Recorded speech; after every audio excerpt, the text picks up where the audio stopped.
Assalamualaikum warahmatullahi wabarakatuh. Perkenalkan, saya Galia Wicaksono dengan NIM H540121041. Kali ini kita akan membahas mengenai VSM. Oke, apa itu VSM? Ini adalah untuk data time series yang mengandung variabel kointegrasi. Terus ini juga sama-sama di first difference stationaritasnya. Nah, ini untuk menggabungkan long run dan short run-nya juga ditambah lag. Lalu ini siapa aktor-aktor yang terlibat? Ada Eagle dan Granger tahun 1987 yang merumuskan dasar kointegrasi dan VSM. Nah, kapan digunakannya? Ketika data series non stasioner di first difference menunjukkan hubungan jangka panjang. Jika perlu menggabungkan adjustment, jadi dari respon jangka pendeknya. Nah, ini di mana? Ini sangat luas ya, seperti buat kita belajar nanti tugas akhir untuk melakukan penelitian dan lain sebagainya. Nah, ini kenapa? Karena ini tuh memperhitungkan kointegrasi agar menghindari spurious regression dan menangkap keseimbangan jangka panjang dan penyesuaian dari jangka pendeknya. Lalu bagaimana? Pertama, uji stasionaritas, terus kointegrasi, diestimasikan VSM-nya, di analisis short run long run-nya, baru ke IRF dan VFID. Langsung saja kita ke pengaplikasiannya. Let's go. Kali ini kita sudah ada di dalam software RStudio. Kita akan langsung saja masukkan filenya.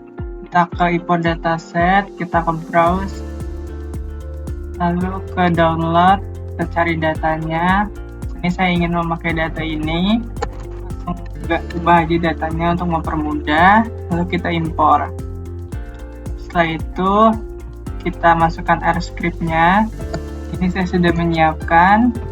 Nah, dari data yang tadi ini kita akan menghilangkan kolom date atau kolom pertama di sebelah sini. Sini kita run aja untuk menghilangkan. Lalu kita set data menjadi data time series dari 2003 Januari dengan frekuensi 4, yaitu kuartalan. Kita lihat tes datanya. Nah, di sini sudah dari 2003 kuartal 1 sampai 2020 kuartal 1. Kita ingin melihat plot dari tes datanya. Nah, di sebelah kanan ini sudah terlihat dan CPI-nya naik, ini bergelombang. Lalu kita uji, tahap pertama itu uji stasionaritas. Seharusnya ini kan di taraf first difference semua ya teman-teman.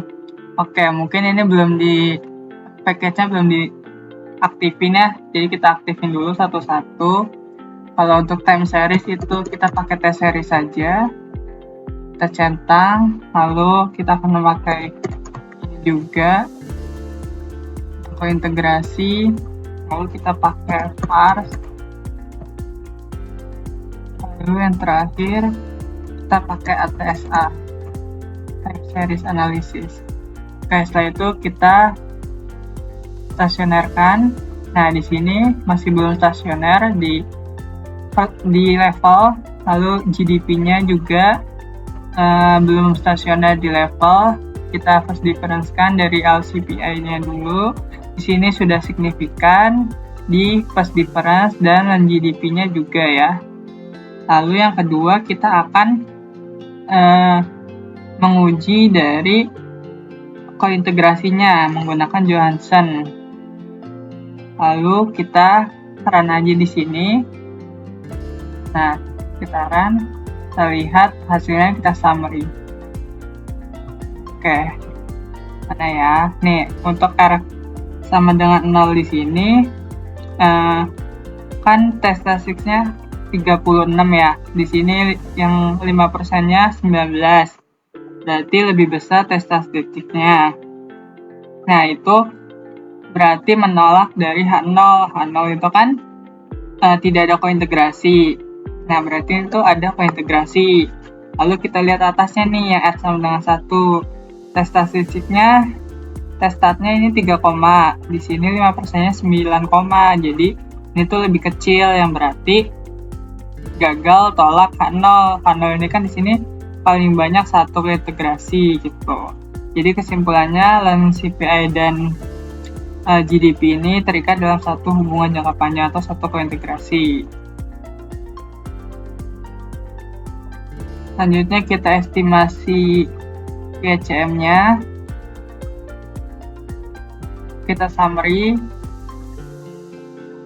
Di sini RLM-nya 12, berarti ada 12 koefisien atau variabel ya, misalnya ada intercept, terus ada lag-nya gitu, terus betanya ini lag-nya itu 3, berarti di sini memuat 3 nilai ya, ada ln CPI, ln GDP, sama satu lagi itu konstansanya ya kalau nggak salah. Nah ya, terus kita lanjut aja, kita summary model PHCM yang RLM-nya. Kita batasin biar kelihatan. Di sini untuk respon ln CPI-nya, error ECT1-nya di sini negatif ya, berarti 1,24%. Ini tuh kalau negatif menyesuaikan kembali ke keseimbangan jangka panjang, besarannya 1,24%. Untuk ln CPI-nya di sini di 0,437, terus ln GDP-nya 0,018. Ini berarti mendorong perubahan CPI sebesar 0,018 kali. Nah, terus adjusted R-square-nya di sini 74,5%. Variasi ln CPI ini dapat dijelaskan oleh model PHCM. Nah, untuk respon ln GDP-nya di sini ECT-nya minus 0,05, berarti mengoreksi 5,5% dari gap keseimbangan jangka panjang. Lebih cepat dibanding CPI yang tadi di atas. Lalu untuk sininya koefisiennya GDP-nya minus 0, nah GDP-nya minus 0,9 dan ininya 0,3. Yang GDP ini signifikan, yang GDP ini sangat signifikan karena ininya bintangnya 3 dan CPI ini tidak signifikan. Lalu kita, ini adjusted R-square-nya 87%. Kita lanjut aja sampai mana ya? Tadi sampai RLM, berarti kita lagi.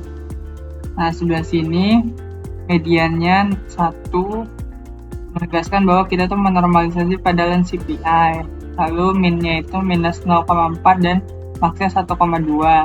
Menggambarkan sedikit variasi estimasi beta dan konstanta tergantung metode ekspresinya. Nah, terus kita lanjut aja untuk uji, belum. Kita ingin mengubah dulu VSM-nya ke bentuk var. Lalu baru kita uji IRF-nya. Kita lihat plotnya, lihat gambarnya. Sebelah kanan sini. Ini untuk respon ln CPI-nya rata biasa, terus ini terjadi guncangan, berarti menunjukkan CPI ini menanggapi guncangan dirinya dengan kenaikan, berarti ini terus naik ke atas. Lalu untuk ln GDP-nya di sini begitu shock inflation muncul, GDP ini merosotnya ke bawah. Nah, berarti kenaikan tak terduga CPI ini memberikan dampak transien ke CPI itu tersendiri, tapi menimbulkan tekanan negatif dan relatif tahan lama pada pertumbuhan GDP. Nah, terus kita bisa ini enter sebelah sini untuk melihat respon dari ln GDP-nya. Nih, setelah guncangan GDP ini tuh tiba-tiba harga CPI itu naik. Nih, terus yang bawah ini respon ln GDP terhadap dirinya sendiri menunjukkan osilasi di awal dan lama-lama ke sini. Nah, berarti intinya ini guncangan di GDP memicu fluktuasi awal yang cukup besar, tapi kedua efek ini mereda dan menghilang dalam jangka menengah.